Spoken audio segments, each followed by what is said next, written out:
Hello, everybody. I'm Brian, And I'm Brian. and this is Brian versus Brian. One name, one movie, two opinions. Episode 137, Roadhouse. Come on now. Come on down to the Double Deuce and have yourself a fucking bucket of whiskey as we settle you down by the fire and tell you about a amazing Academy Award winning film called Roadhouse. About the legend Dalton. Yes, starring Sir Patrick Swayze. In his prime in 1989. Mm-hmm. And all his deliciousness. So, May 19th, 1989, Roadhouse.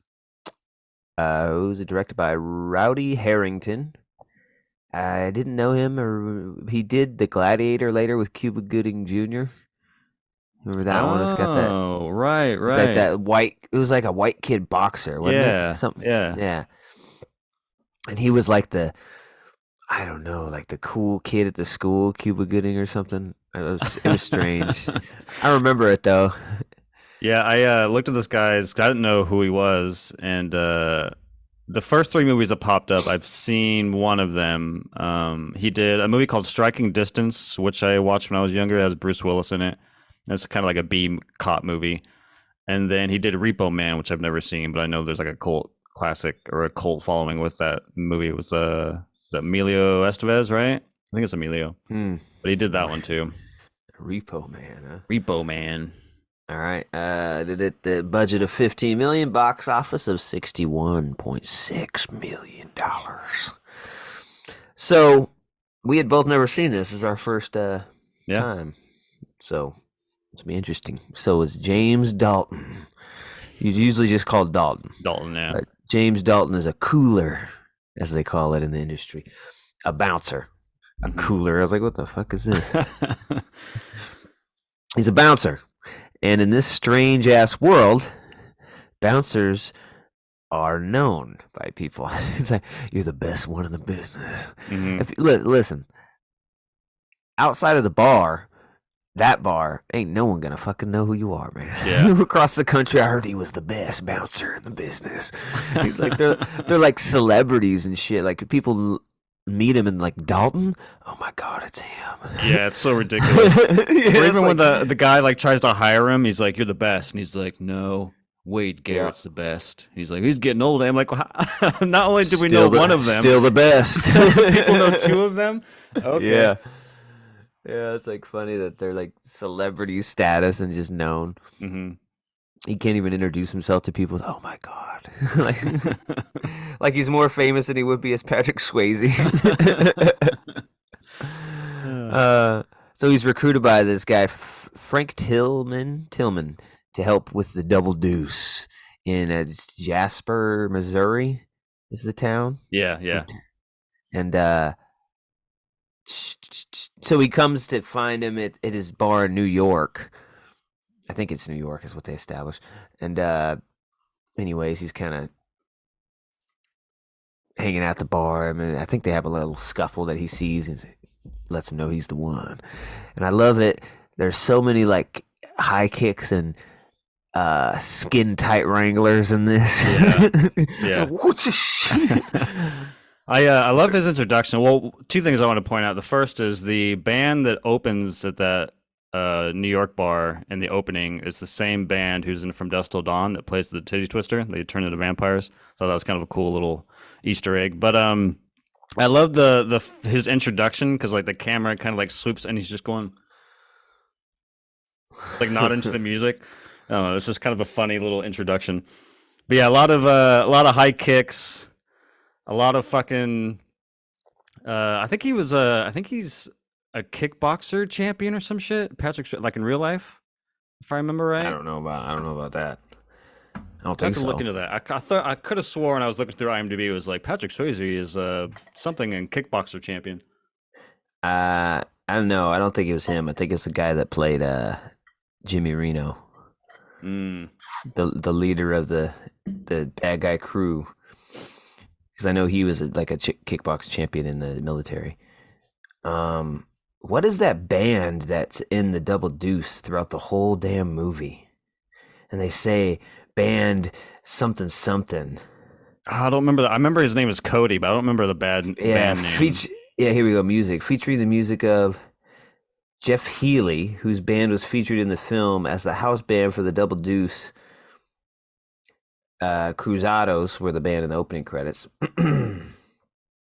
Yeah, that was weird. I was like, is this like a real band? The Jeff Healey band. I was like, 'cause they keep going on, and this guy doesn't seem like he's an actor. Yeah. Man, that's Dalton, man. he's all blind and shit. I think he comes out and helps with one of the fights though later in the movie. I don't remember. Yeah. Did I get him, man?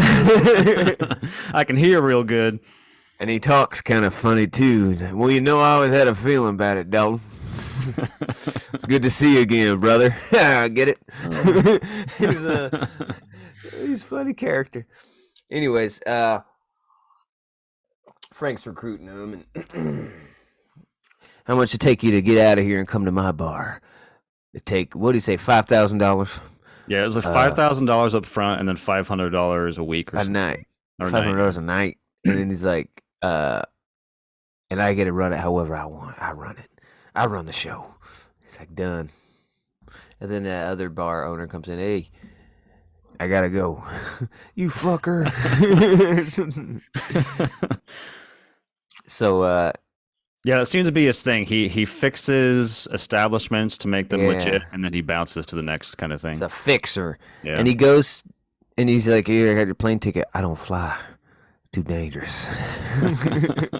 Well, according to Superman, it's the safest way to travel. Yeah, statistically safer than a car. And he never, this is another weird thing. He's like, I'll be there soon. And he goes and rips the car cover off his Mercedes, which I think we're supposed to be impressed with. Mhm. Maybe in 1989, that's a pretty dope Mercedes, but the motherfucker didn't age well. This old square thing, and he pulls the thing off, and he always has it, but he never drives it. Yeah, Keeps yeah. it like he buys a shit car, and he's like, I just have this because it's my one it's my one thing. That's Yeah, he weird. like goes through car because he even drives up to an apartment in a different car, and he throws his keys to some guy sitting on the sidewalk, and he's like, "It's yours now." He gets in another car, and then when he gets to Jasper, he buys a third car. So I'm like, he's just going through cars. Yeah, and I guess we'll see why. But he goes to Jasper. Goes to the bar, and the bar is a fucking shit house on that first night, man. To go in there and his fucking.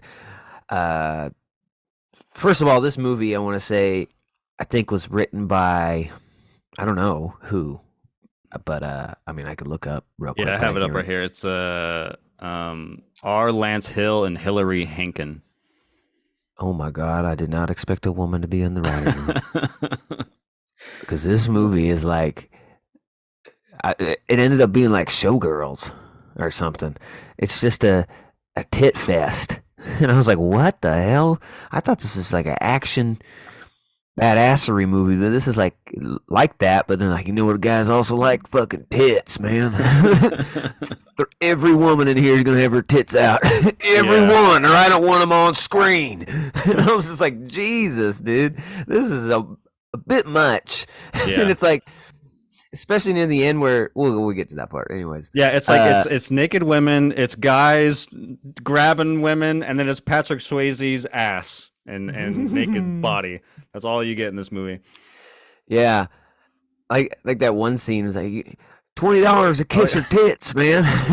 Really, mister? Yeah, buddy, come on over. $10 a teat. But you have to buy two for 20. And he comes over there and he just starts groping her through her shirt, and they're just holding on this shot. Yeah. For a long time. I'm getting harder than a diamond in an ice storm watching this. And he's like, well, gee, mister, you gonna kiss her or not? I don't have $20. And it starts a big old fight. Oh my god, it was so weird, dude. I have to watch this with Jesse sitting on the couch too. I'm like, I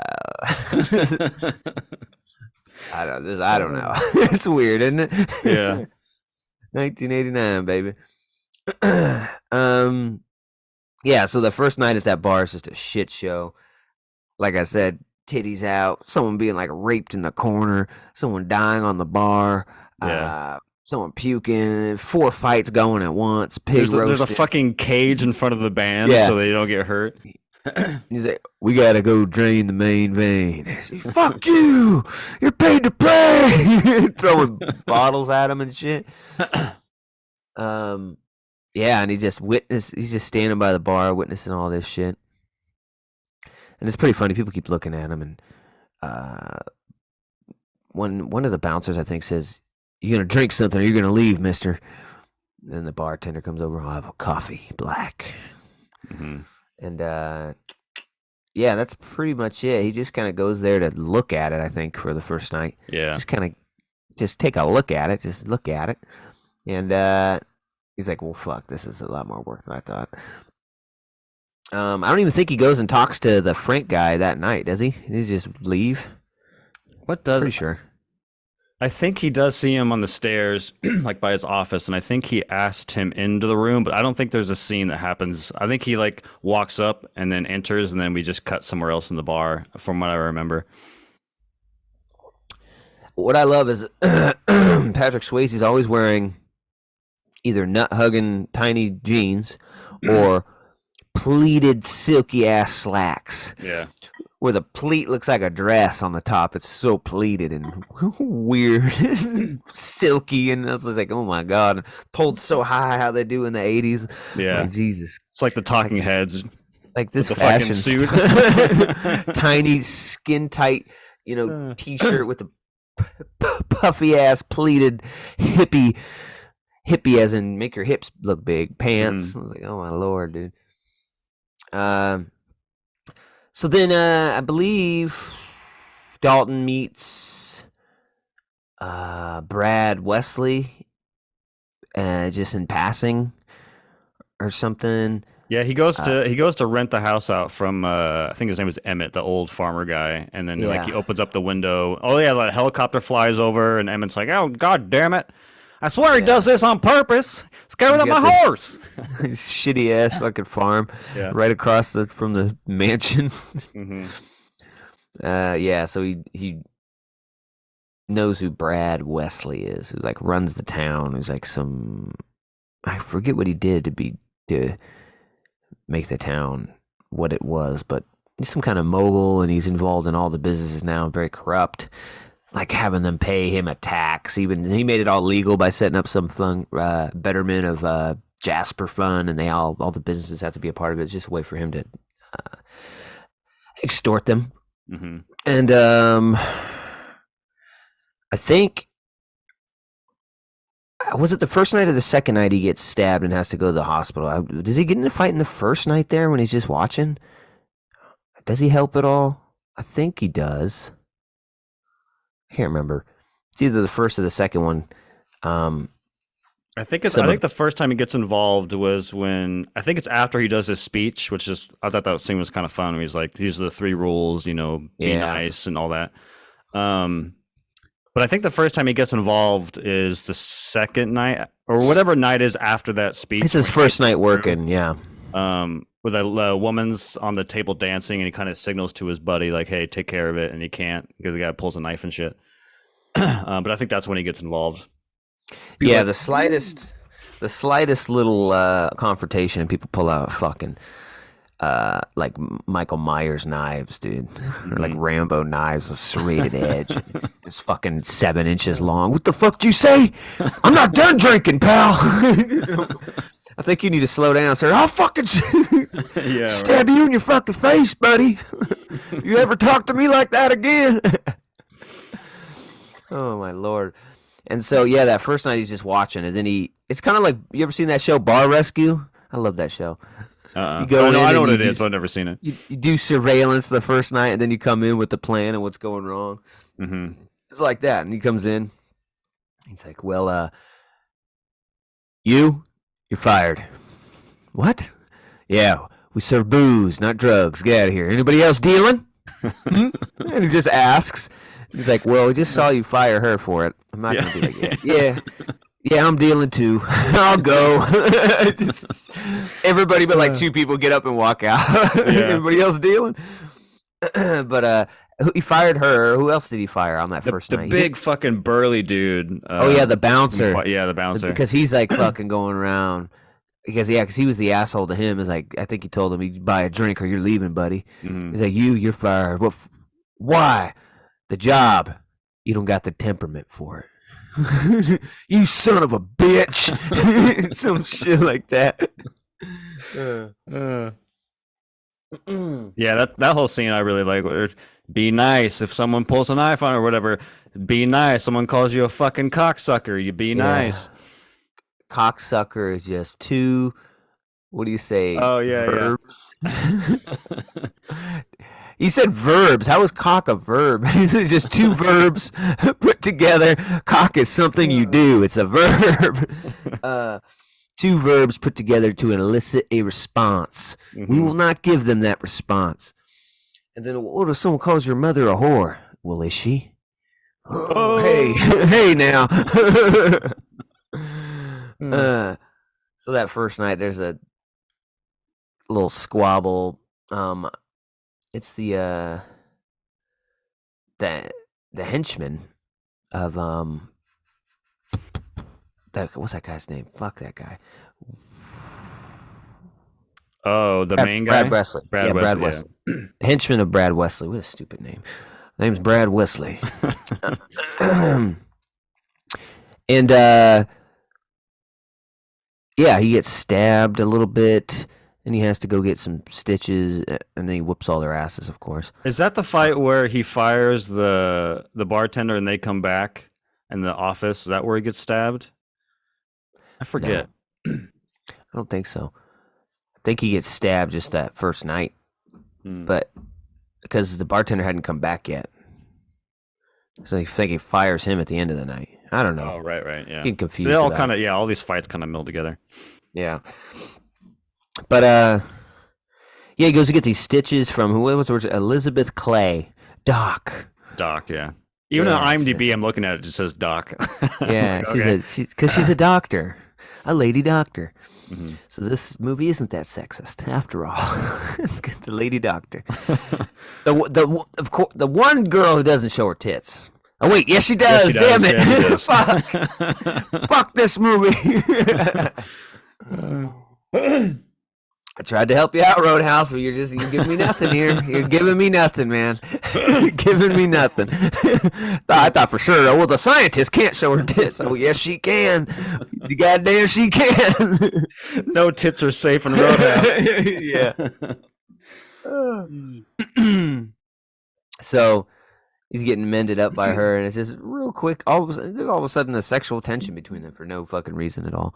Yeah. Like, you Dalton, like she knows who he is. Oh, I've heard of you. I thought you'd be bigger, yeah. Famous cooler in town. Oh, I've never heard that before. Yeah. And then he carries his medical records with him. Just plops them on the desk, and it's all thick as fuck. And she's like, she says some crazy shit, like 2 tours of NAM. I just put that in my medical records to look cool because it really had nothing to do with it. Oh, man. Along with your, what is it, like 23 broken bones, 9 puncture wounds. And there's like one of those diagrams of a body, and there's all these. I'm like, Jesus Christ. That's the time I was murdered. You were murdered? Yeah, back in 1982.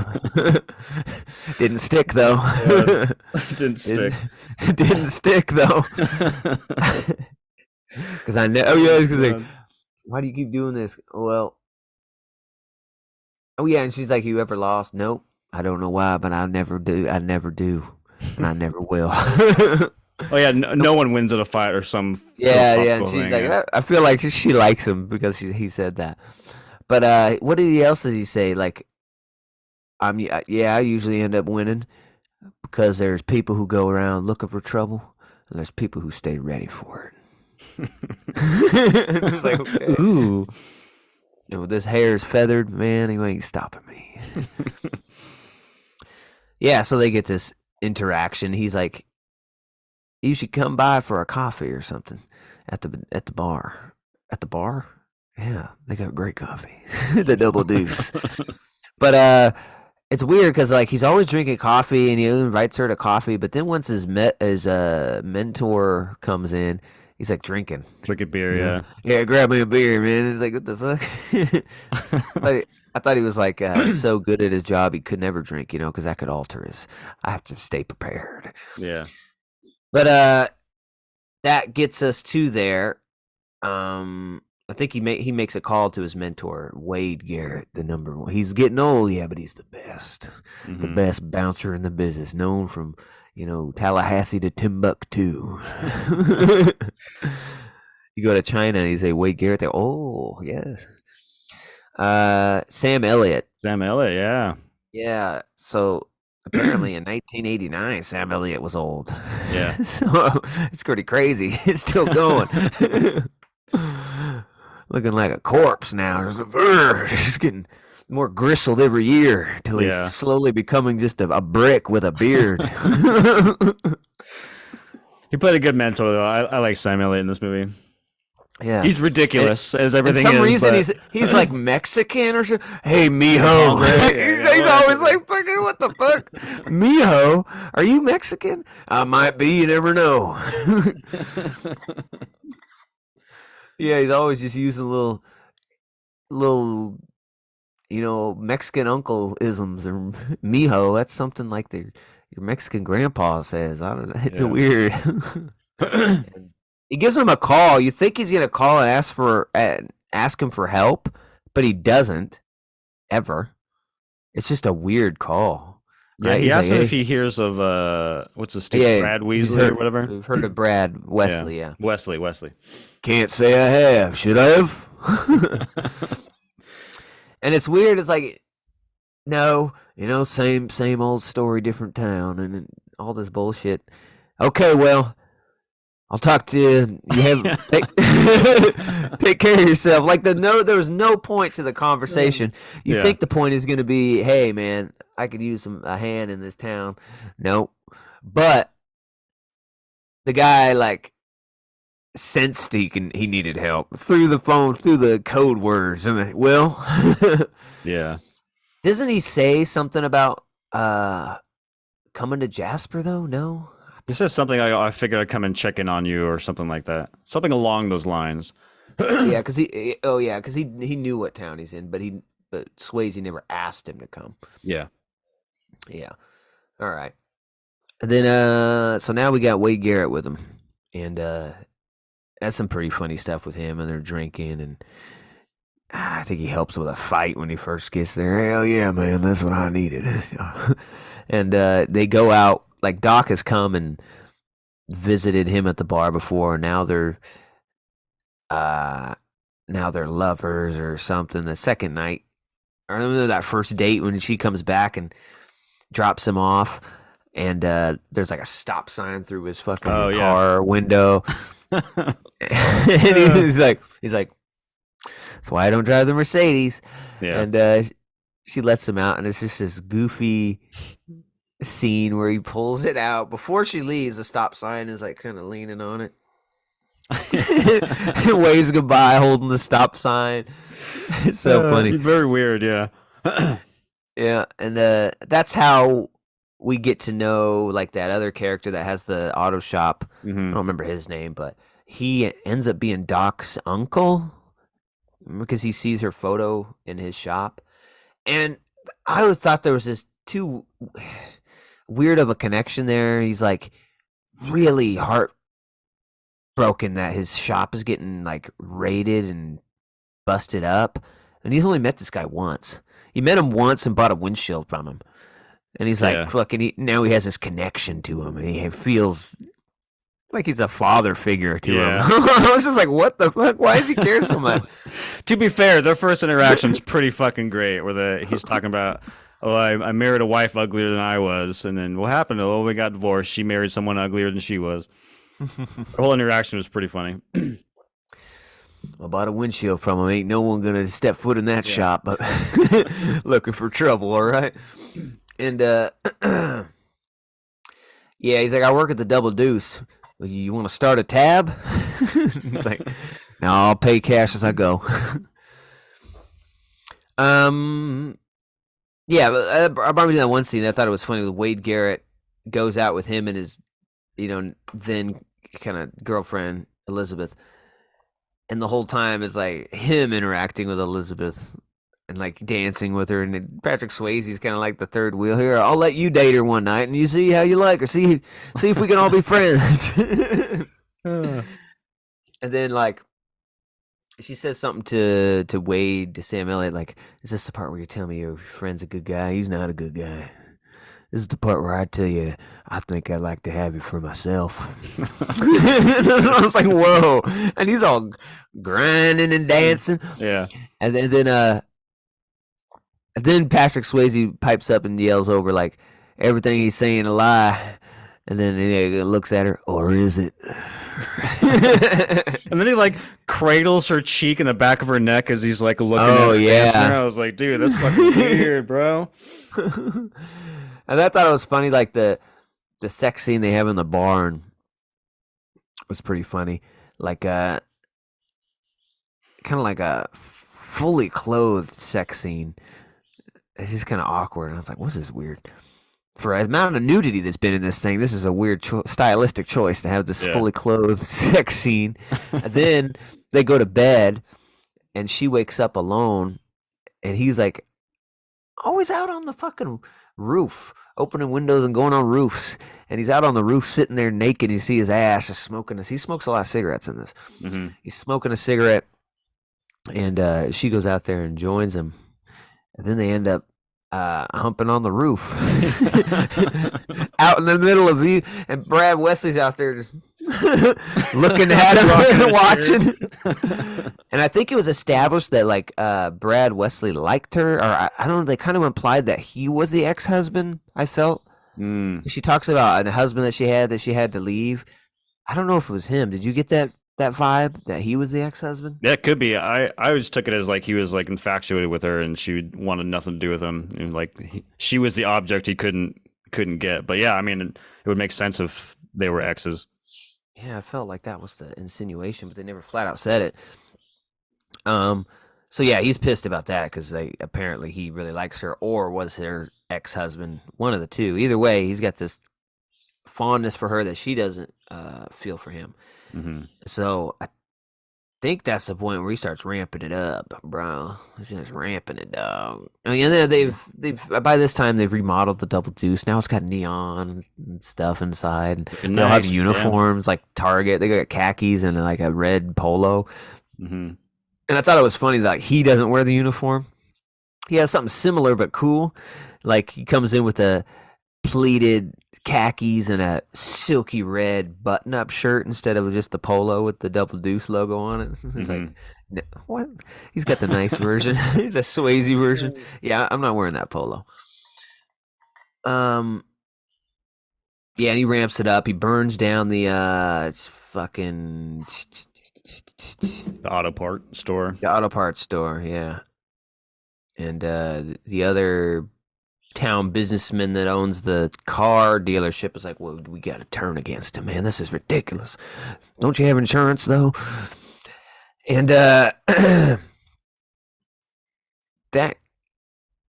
gets back to Brad, that this guy would dare question what he does in the town, and he goes and fucks up the car dealership too. With this guy, one of his henchmen drives a monster truck as his day-to-day driver. Yeah. Like you see him like pull up at the house with the other henchmen. Those henchmen are like in a black Mercedes sedan, and he comes in a Bigfoot monster truck, which is just his normal car.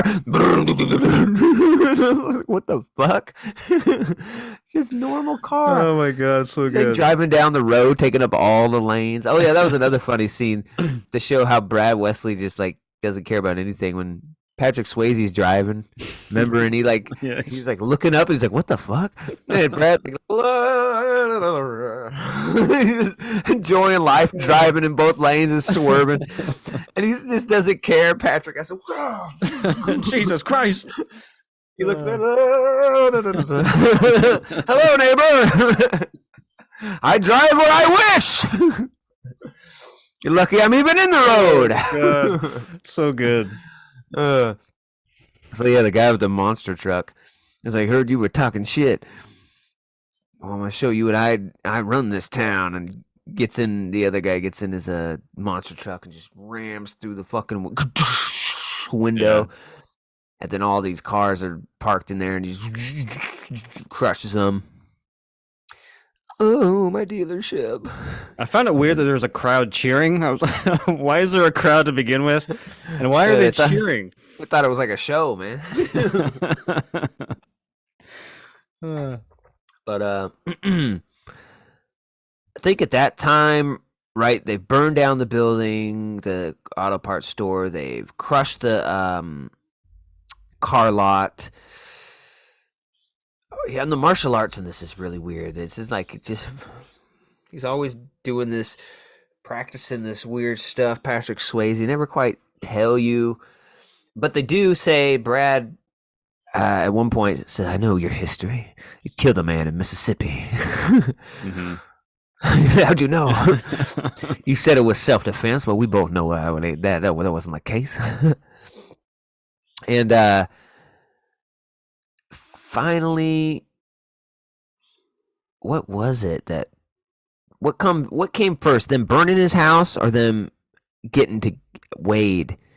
Can't- The house burning first because Wade was a retaliation for oh yeah. the You're guy. right. So they didn't burn down his house though. Like they could have burned down Swayze's house, which was in the barn on the top, and killed him. Been done with all of this, but no, they burned down the proprietor of the property's house. Yeah. And he's got to run in there, kick the door, pull him out, and then he sees that guy Jimmy Reno pulling off, and this guy's got like a fucking tooth on a little lanyard. He just fucking buttons always down to the fourth button and shit. Hair all fucking feathered and graying. He's just I love it. I love it too because they're all on the ground and they're like, "Emmett, are you all right?" And he's like, "I'll be okay if you get off me." And then it cuts to that guy. What's his name? I already forgot. The Jimmy villain, Reno. Jimmy. And they cut to Jimmy on a bike on a motorcycle, and he's just like, "Oh my god!"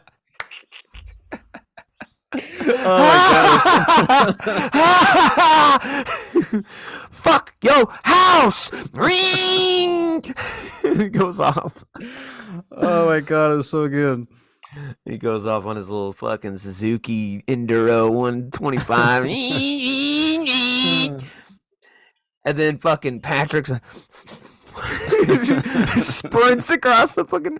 At first, I saw that and I was like, "Oh yeah, he's gonna fucking run and Spartan kick his ass off I of thought I that was gonna bike." kick him off too. Yeah. No, he tackles him off. I was like, "Fuck!" Spartan kicked his ass. And then they're on like kicks him off, and they happen to land on a sandy little shore of the lake, and it's of course there's water glistening off there's light glistening off the water. There's sand, a couple trees. It just looks perfect for a fight. Yeah. It's like fucking, it's like a beach fight on Mortal Kombat or some shit. Mm-hmm. Yeah, and they fight, and they're going. Oh, I want to mention earlier. I remember this one part about Jimmy Reno that I just thought it was fucking hilarious. He looks at the fat ass bouncer who still works at the Double Deuce and just eyes him down. Goes and grabs a pool cue, steps in the middle of the dance floor, and he's kind of, and he's like doing this fucking Donatello shit. Yeah. Just showing how good he is with a pool cue, and beats a couple people's asses with it. That was fucking hilarious, dude. Like, well, there's no bow staffs here, but this will do. He's just like, God damn, he's Donatello now. Yeah. Anyways, he's fighting Dalton, and it's just a bunch of just. They're just Yeah. they're matching each other, power for power. He kicks me in the leg, I kick him in the leg. I get kicked in the stomach, he gets kicked in the stomach. Just back and forth because they're both good. And then what did he say? He's like, "Man, I thought you were good." And I can't remember what Dalton says. Something about, "I am good." What did he do? Oh, he set up some kind of little trickery. he's like losing. And there's a tree that branches out, and he's in front of it, and then he dodges, and his foot gets stuck in the tree, and then he grabs the leg and.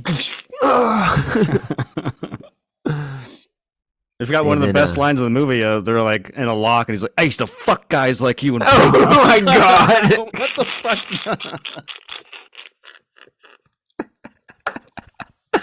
This fight got layered, man. This fight. Oh, time out. What? He's not just fighting for pride, man. I want you, boy.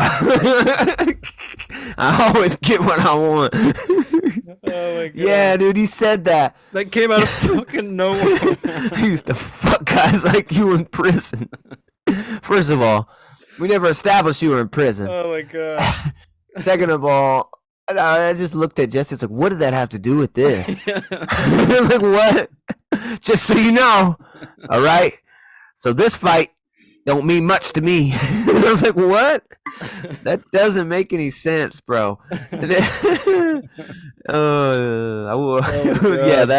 that was so funny, dude. That was just fucking out of nowhere. He was Swayze. He was like, stops fighting him. Hey, man. Hey, calm down, man. Hey, whoa. This ain't a gay thing, man. I can't fight you. Okay, this is a hate crime. Oh my god. But he's been womanizing the whole movie, and so it's a very odd thing to say to someone that I don't think have any desire to fuck. You're just, you know what I mean? So that information doesn't seem relevant. It was so funny though. I couldn't believe it, dude. And he yells it with such fire and it's like an intimidation line, but it's not intimidating. Like what? You can tell he means that so hard when he said it. I think that guy did it. God. I'm sure he only did one take of that. He said, "That's the line. Hell yeah, I'm gonna deliver that." Oh man. Yeah, it was good. And then he's like, he's losing the fight a little bit, Jimmy. And so he pulls. Everyone's got a little snub nosed Derringer, a little fucking. You can stick under your balls or something in these pants. His little tiny gun. And he's like, "Fuck this! I'm gonna end this, man." And it's kind of a flashback to what Wade Garrett was telling him. He's like, "You got to quit carrying that death with you." When he killed that guy, leave that shit in Mississippi, man. He had a gun. There's only two things you could do. You either kill him or you die yourself. Or you chose. And so he pulls out the gun. And it was kind of that moment, and he high kicks the little Derringer, and then he fucking monkey steals the peach, fucking goes in his throat and rips his throat out. Oh, my throat! Falls face first in the water, and Doc, Elizabeth, sees this, and she's just horrified, because she's a doctor, dude. She's kind of turned on by him winning fights and stuff, but she ain't down with the death, Yeah. She just looks at him like he's a terrible monster, and he's just kind of like looking at his bloody. What have I done? Not again. Yeah, and then she goes over. I think pulls his body out of the water, and checks his pulse. Yeah, he's dead. It's just, and then she says something like, "I never want to see you again," or something like that, and leaves. And he yells across the pond to what's his name, Wesley, Brad, who's always outside. He's just watching this across the lake, and he's like, "Brad," I say, "Wesley, yes." "This is for you." Throws the body, like gets in the water and throws the body. And then it shows the other shore and the body like comes up. Yeah. Just skips the body across the lake like a fucking rock. They should have done that. Like, skip the body. Oh God. And he's pissed. So he sends someone to kill Wade Garrett. And Wade first comes to the bar all fucked up. And he's like, "Oh shit, what happened? I'm gonna go get him. Like, sounds good, mijo. He's like, no, you have a beer and stay here. It's just exactly what I needed. I'm bleeding a lot. Need a blood thinner. Give me some beer. So he leaves him there, and he goes and I can't remember who he goes and fights on that. I think he just particular tries journey. to protect Doc at the hospital. He's like, "Where's Oh Doc?" yeah, yeah. Like, "That Tries X-ray tries to get room." her to go. I'm Yeah, not going anywhere with you. You're going with me now. Kind of manhandles her. yeah. And she's like, "You're a fucking killer," or something like that. And I think yeah, she doesn't end up going. But then he comes back to the bar, and like Wade's on the bar laying down. He's like, "I said one beer, damn it! Come on, senor." And rolls him over, and he's got a knife in his like chest area, and it has a note on it. What did the fucking note say? It says It was something weird. tails because they have a phone call about heads or tails. Pick one, and I'll Oh murder yeah, yeah, like the Joker, Harvey Dent, or Rachel yeah. situation. Yeah. It was tails. Boom, boom, boom. And then yeah, then he goes to his house and goes on a killing spree, dude. Goes to the mansion, fucking rips out every motherfucker's throat that's there, bro. Just ripping throats like he's going out of style. But he goes there and they all have guns now because finally they realize maybe we should just have some guns. You know, they all got like a shotgun and shit, and Yeah. then he's come barreling in his Mercedes and just bouncing and hitting the fence and oh shit, and they have to run, and it flips, I love before it crashes. starts too. There's like a wide shot and it shows all the goons sitting around the car and they're just like, quick, like, and then she pulled her tits out and I was like, ow woo! And then it was just like this random like little weird dialogue before he shows up. It's fucking hilarious. Yeah, and then he comes crashing in, and they kind of get around the car and realize it's just that knife pinned the gas pedal to the floor. Mhm. And then I think he comes around the corner, steals his neck or something. He's just stealing necks and taking names. Uh, Oh yeah, that was the funny part. Like they show the knife on the car, and then I think one of them's like, "All right, let's split it. Let's go find him." And then it cuts to like the guy with the shotgun, kind of going through the house. And he keeps yeah, going to rooms and seeing his compadres on the floor, just all. And he's like, "Oh god damn it!" He goes to the next room and sees another. Oh shit! It's funny. They're all like sprayed out on the damn, ground. You actually don't see him fight anybody. You just see like the aftermath of yeah. Goon's eyes. It was pretty funny. And I thought it was funny that that guy, first of all, he keeps switching hands of the shotgun. Hmm. Like he'll be like this, and then he'll. It's like you're gonna be shooting with one hand. You're not swapping your grip. And then I thought it was strange that he never held the shotgun up to his shoulder and like peered around walls. He just kind of had it down. Kinda- Yeah, yeah. It's crazy to It's see like, how just like posturing of weapons through movies have changed. Because like the '80s, I noticed that too. Not that particularly, but the whole like I'm gonna hold it like this as I enter a room and then and then drop it down. Whereas like I think nowadays in movies, people just always have it ready to go as they walk in rooms. But in the '80s, it's like you have to hold it like yeah. this and then jump into a room. I was like, it's a terrible clearing tactic. You know. Like you jump in. Oh shit! No. Uh, It's a good way to lose a neck, bro. yeah. Uh, yeah. Then like one of the guys, a fat guy, he's kind of like the bumbling fat henchman who you kind of feel bad for throughout the movie, right? Yeah. He doesn't get killed. He kind of spares him, I guess. I didn't think he spared him at the time, but you find out later. So he's like, oh, I hate this room. He goes into the Ace Ventura lovely room of death, which has got all the animal Mhm. taxidermy heads. And he's like, oh, and almost as if Patrick Swayze knew that, he plays on his fear. And just starts pushing a polar bear towards him. And he's like, no! It's like, what do you think? The polar bear came alive or something? Yeah, it was Ah! fucking ridiculous. And he pushes the polar bear over on him. He says chill. Or something like that. Cool Oh off. my god, that was so awesome. Yeah. And then he finally gets to Brad. And then, yeah, I've been wanting to fight you, Jane or Dalton. I thought it would be fun. You don't get the sense that this guy can fight really throughout the movie. And he always uses henchmen. Um, and now all of a sudden, I wanted to fight the best fighter. He's like, okay, doesn't sound a good idea, bro. And he's like, come on, you didn't have to do all this. Sure, I killed Garrett, but come on, you killed Jimmy. I had to. It was fair, eye for an eye. And but now you damn killed all my boys. Now you're gonna have to die. And I think he says something about killing the girl too. Um, but yeah, they're fighting, and it's a ridiculous '80s fight. It's not very memorable. I can't really remember any of it. Yeah. Couple kicks and some weird shit. Um, and then does he pulls out a gun too, like everybody, right? Think so. Yeah, he eventually, I think Dalton kind of finally gets the upper hand, and then yeah, Wesley pulls out a gun, and I think Doc comes in at some point on the like overhang, starts screaming, Dalton! Yeah, and he kicks the gun out of his hand.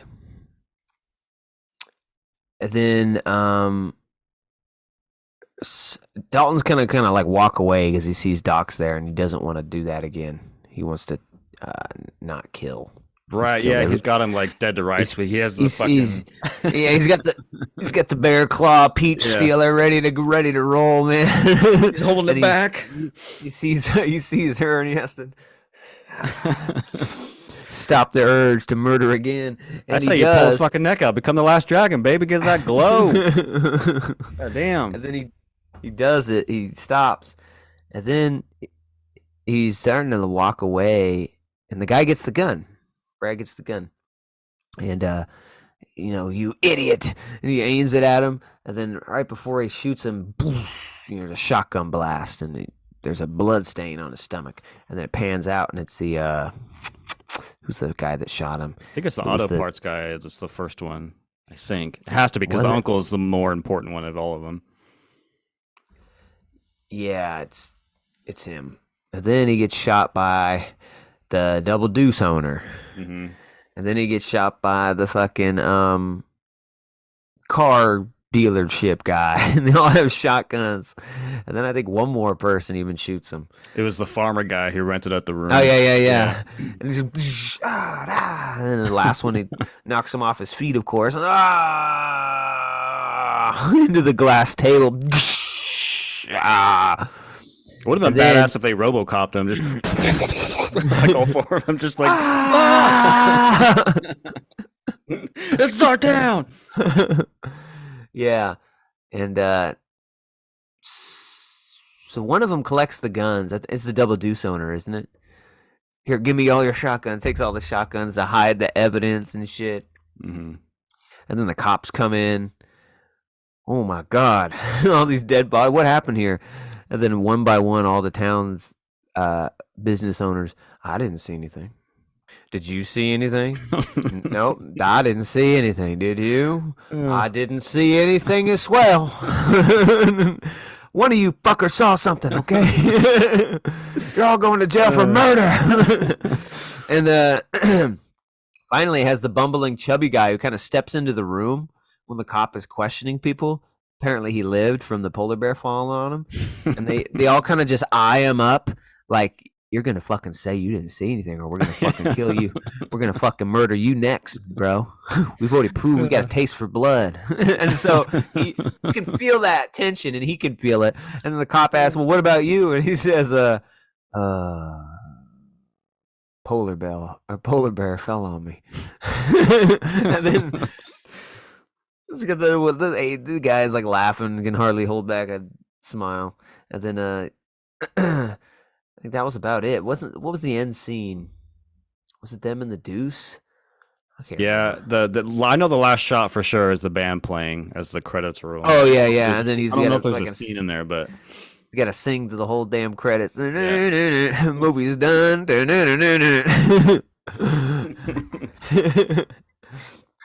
Yeah, credits. that's it. That's man. Roadhouse. Fuck, that's not what I was expecting. But I've really never seen any like Swayze movies. So except like Ghost. I love Ghost. So it kind of makes me want to go watch some of these other ones. Jesse was saying I need to see Dirty Dancing. that it's good. I haven't seen that either. She was saying we should do that if we haven't seen it. And I was like, because I was telling her, I thought this is the movie that had the no one puts baby in a corner. She's like, that's Dirty Dancing. I was like, I don't fucking know. This seemed more appropriate for this movie. This is about bouncers, and it seemed like someone's getting run. But yeah, I want to see like Point Break and all this shit now. Oh, Point Break's awesome. That's a great movie. I bet it is. Yeah. So for this movie though, I was pretty disappointed. I mean, even for an '80s flick like this, kind of rough and rowdy, it didn't really hit it for me. It was kind of fun, kind of cheesy, but overall, I just feel like the highs weren't very high, and I wasn't excited through the movie. I don't know. Maybe I just came to Roadhouse too late, but for me, I think it's like a 6.2. Yeah. I'll admit, man, I think like the first 20 minutes, maybe even the first 30 minutes are fucking awesome. I mean, it's silly and stupid, but like I was like, oh, this is actually, I'm enjoying all of the bar rescue type stuff, right? And then it just gets bogged down on the fucking Weasley guy and the auto part. He's got to save the town, and then the love. I was just like, I don't know. I feel like the movie just kind of pivots into something that I wasn't really expecting. I was like, oh, I like the bar stuff. I want to see him fix this fucking bar, which I guess he does, but it happens so fast that, the plot just kind of changes or evolves rather. So I'm kind of with you. I mean, it's a guilty pleasure movie. It's fucking ridiculous. The acting is cheesy. The lines are cheesy. The fight scenes aren't really that good. Although I think the fight with Jimmy is at least, somewhat entertaining. Or the fight with Jimmy and Wade on the dance floor was pretty good. But yeah, for the most part, it's just a lot of these fight scenes are just done in close-ups and reactions versus like keeping it in a wide so you can see the choreography. Like a Jackie Chan movie or a Bruce Lee movie where most of those movies are shot wide so you can see what Jackie and Bruce Lee are doing. But yeah, overall, this movie's way too long, which is weird because it's only 2 hours, but it felt longer than that. I feel like they could have shaved off like a solid 20 minutes and it probably would have been stronger. Yeah, I'm like, I don't know, like 6.7. I don't think it's like great. I don't even know if. I mean, I'd probably watch this maybe like on a fucking Saturday afternoon. It's been a while. But yeah, I don't know. It wasn't as good as I was hoping it to be. And like looking into it, apparently it was like a box office flop, which I think you even said in the beginning. It only made what 60 million off of 15. Yeah, that seems pretty good though. I guess that's not too 15. Bad. But I guess it was like critically panned. Like it didn't get good reviews, and it kind of just became a cult classic. Probably when it came to VHS, which a lot of those movies in the 80s kind of became cult after the VHSs came out. I do want to see what they're going to do with the new one with Gyllenhaal. Apparently he's a UFC fighter, so I'm wondering if like he kills somebody in the ring and then he gets hired to be a bouncer. I'm assuming that's the plot they're going with, but I guess we'll find out. But yeah, it'd be interesting to see what they do with the remake with Gyllenhaal. Yeah, 6.7. 6.7, 6 point. I think I said 2, not 3. 2, yeah. I was torn between about 2. Seems fair. 6.2, 6.7. So, I don't know. Apparently, someone did put baby in a corner. Different movie. Yeah. Same corner. So, yeah, this ain't no Ghost, baby. I loved Ghost, man. Them ghost effects and I love that shit, man. And him training to fucking touch shit. Yeah, it's funny because I was looking through the IMDb trivia, and after this movie came out, I think he got injured, his knee or something, or his leg, and he was supposed to go do Tango and Cash, and then there's another action movie I can't remember, but definitely Tango and Cash, and he turned them down because he wanted to do something like mellow. He wouldn't want to do anything like that could hurt him anymore, and he chose Ghost, and I guess it was a good decision because that movie was A, good, and B, made a shit ton of money and became very popular. Yeah. But he would have been pretty sick in Tango and Cash. Yeah, he would have been pretty good. Like he would have been with Stallone, I assume. Yeah, I think it would have been just Stallone and Swayze. Yeah. But Tango and Cash is kind of a cult classic. It wouldn't have helped his career much. Yeah. But I think he would have been good. He's just a perfect stand-in for Kurt Russell. The same kind of look. Yeah. So 6.2, 6.7, Roadhouse. What y'all think? Do y'all enjoy it? Did you steal someone's neck out in Mississippi, and what happened? Yeah, I feel like we're gonna get a lot of hate for this one. I feel like this is a movie that people like really, really love. So I don't know. But when you watch it in 2023, I don't know. It's not as good as I thought it was gonna be. I watched it with an open mind. I was ready to like it. I don't think 6s are terrible scores. Yeah. It's still above. It's passing. It's a fucking D. So it ain't an F. We've had some Fs on here. Yeah. So please like and subscribe. Check us out on Apple Music, Spotify, always here on YouTube, and we appreciate having you. We look forward to seeing you next Sunday. And so until the next Vs, we say peace. Peace.